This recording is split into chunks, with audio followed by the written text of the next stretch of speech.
This morning I'm interviewing Robert Garcia.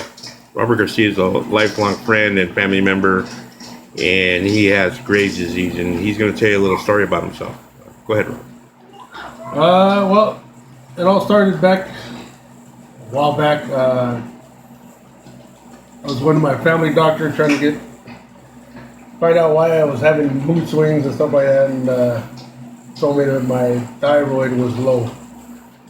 So I ended up going and taking some medication to bring it back up, and they got it back up, and I was too hyper, so then they gave me medication to bring it back down. So that was going on with one doctor, and he would be like, okay, well, you don't need to be on it anymore. And then I could tell when I was getting low again, and they would put me back on the medication to bring my thyroid back up. And then thyroid would go back up, and then they would tell me, okay, it needs to go back down, you're running too high again, so bring it back down. And this was going on for, I'm going to say, at least 5 to 6 years. So I changed doctors. I ended up seeing one doctor who said that there was maybe, something going on with the thyroid that, we needed to do some more investigating about. So they ended up doing like a 3-month test on why my thyroid kept on going up, and finally it came back to where it came back and told them I had Graves' disease. And this was back in 21, so I'm gonna say 19. So he then turned me on to a endocrinologist, and from there, being a truck driver, I needed just to get something straight and just be on one medication. So my endocrinologist ended up saying, this is what I think is best for you.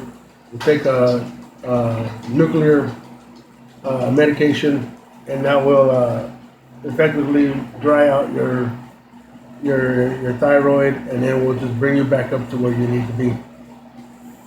That's okay.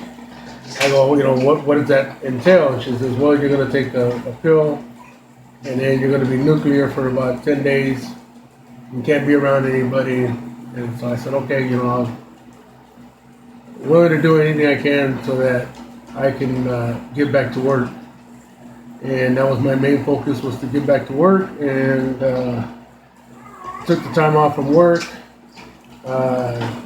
Took the pill in late July, and in August, everything seemed to be going well. Everything was going okay, but with my thyroid dropping down the way it did, it kind of made me have a low immune system, and it was one of the side effects that they said was going to happen.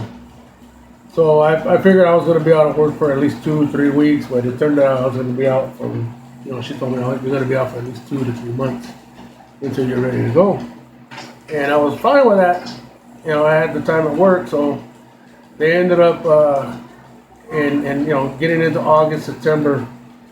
At the beginning of September, my youngest, or one of my oldest daughters, ended up catching COVID. And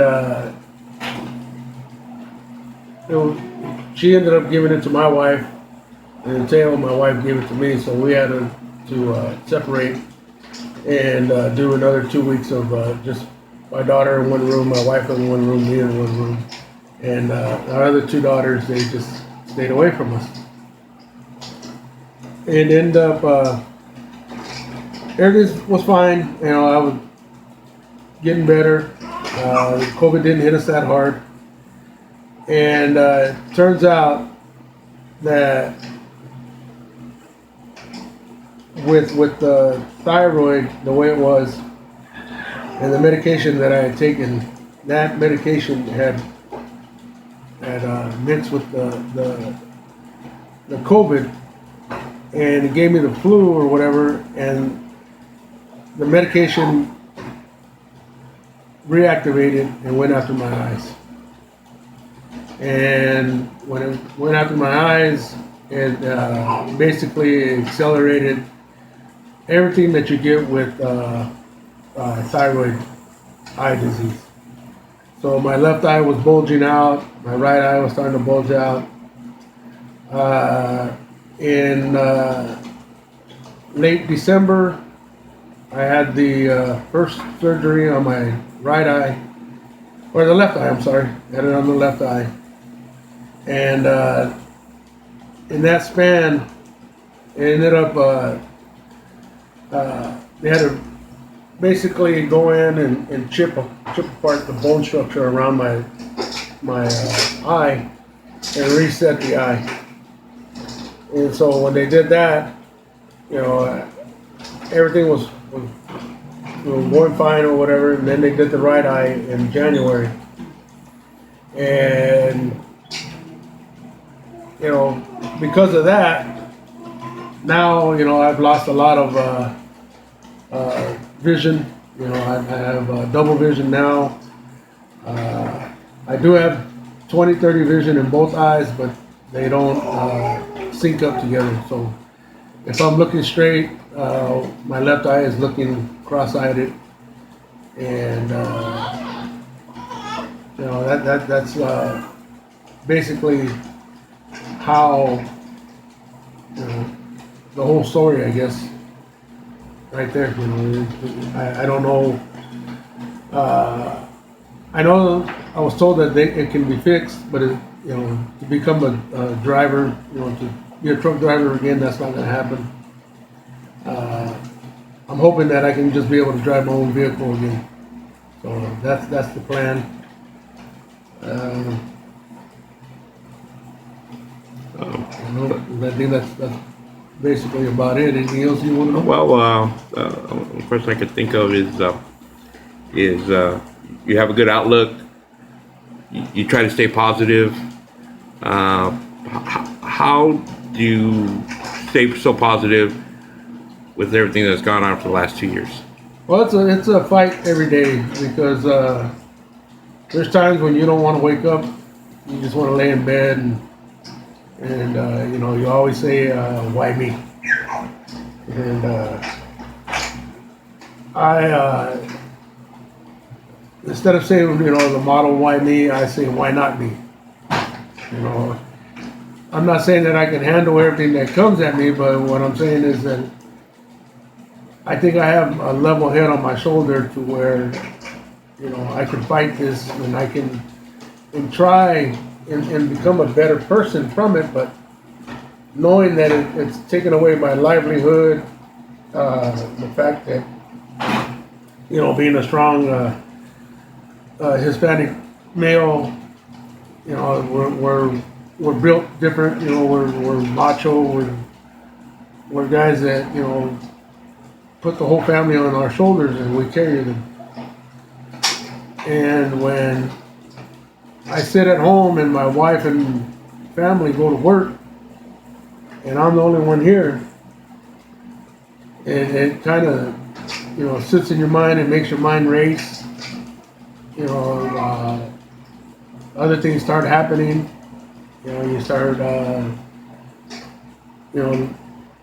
kind of losing the faith and losing the will to do better. And the hard part is to try and see that they're gonna make it, they're gonna be okay. This is something that's fixable, but my wife says that maybe it's time for me to not go as hard as I always did with work. These are not tears; they're my eyes. They leak out. So.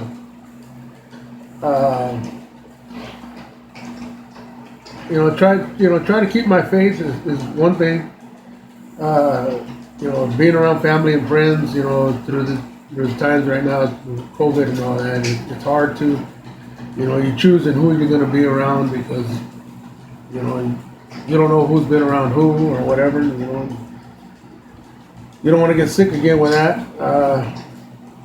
but my face and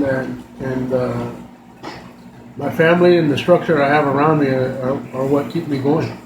And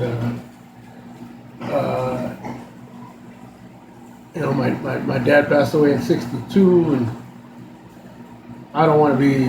I figured, the way I am, I can go all the way into my 80s, and it just it makes you question a lot, but and you think of your face, and the face is what keeps you going. And there's times when I want to quit. There's times when I'm just tired. Tired of the surgeries that happened. Tired of the after effects of it, the numbness in my face that's still there. My nose is still numb. My cheeks over here. This side is not as bad anymore, but this one it's going away. But it's like my doctor told me. He says, "Would you rather have the numbness or have your vision, or not have vision?" And I said, "Well, I want my vision, so the numbness is what the numbness comes with." But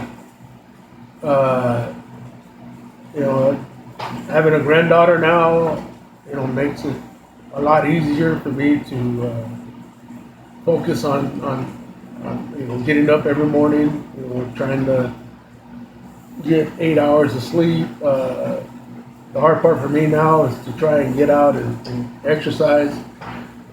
Because of everything that's gone on with me, I don't have the drive to get out there and want to do exercise and lose weight. I try to eat better, try to eat a lot, not as much greasy foods or anything like that, but the weight change has really affected me.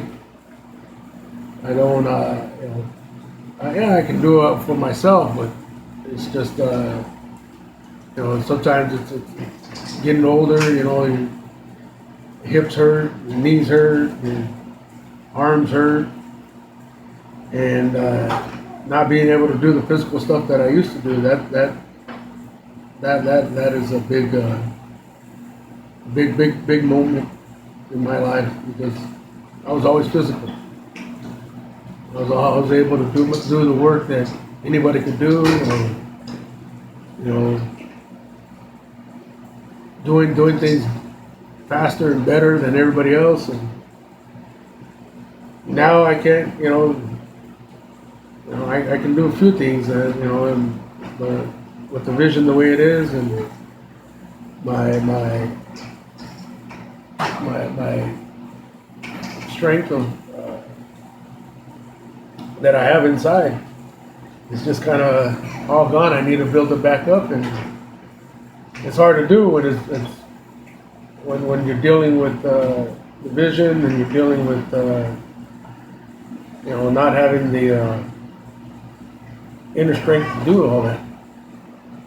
But it is what it is. That's one of the sayings that was told to me a long time ago, and it kind of struck with me, and I can't do nothing about it. I have to just live my life and try and hope for the best. Hopefully I'll be around for at least another 20, 30 years. Well, Robert, we want to thank you for your time. One thing I do want people to know that I'll stand with you while you're battling this, as we have always stood together, whatever comes with friendship and family. Many people do not know this, but you're a lifetime coach, lifetime mentor, and you made positive impact in the community, and we're forever grateful, and we'll continue to do this great work. So thank you for your time, and love you, brother. Love you too, brother. Glad I could help.